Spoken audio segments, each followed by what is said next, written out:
Yo, what's up? So, nandito pa ngayon sa Nava Street, dito sa Metala. So, ganito talaga buhay ng rider. So, ito. Meron tayong item dito na, hindi kinuha ng customer. So, almost 20 minutes na ako naghintay dun. Wala, ganito talaga eh. So, babalik tayo sa, sa Burger King para isoli ito. Sayang oras natin. Tara, let's go. So, malapit tayo mga kaibigan sa, sa Burger King. Isoli na natin yung, yung pagkain na hindi kinuha ng customer, saka hindi nagpakita.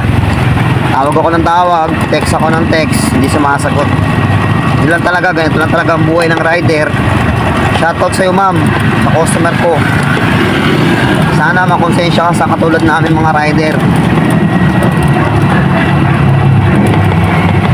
Kami, naghihirap kami na na i-deliver na maayos yung pagkain na binibili nyo, pero hindi kayo nagpapakita. Sa customer ko na si Diana, si Ceres, na hindi nagpakita sa akin. Huwag mo lang gawin sa mga ibang rider yon kasi kawawa naman kami. Nagtatrabaho lang kami tapos inaganyan mo kami. So yan mga kaibigan, dito na tayo sa Burger King. Ito na yung foods nyo. Yan o. Susuli natin. Kabuisit, sayang oras ko. Ay nako, kukunin ko lang yung ID ko dito.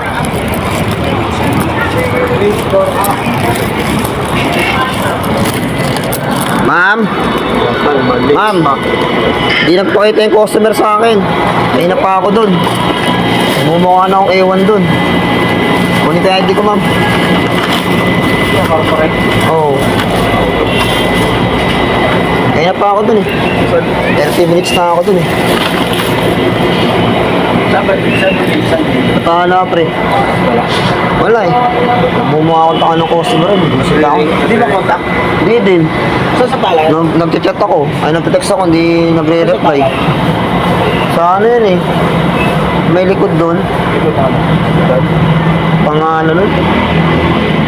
Nabald ata eh. Nabald street ata yun eh. Dito hospital nga ni Balls. Naibal Street. Ayan, sorry natin ito mga kaibigan. Sayang talaga oras natin. Ma'am, yung ID ko po ma'am.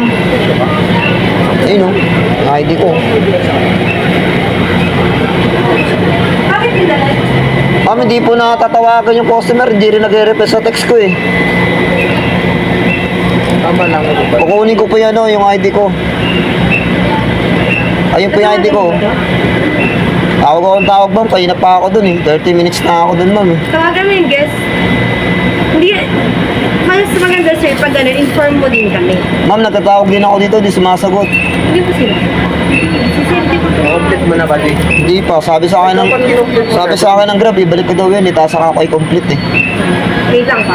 Yun guys, nasuli na natin yung yung pagkain. So nakuha ko na yung ID ko. Buti, binigay. Yun lang, bad trip talaga, naubos yung oras ko.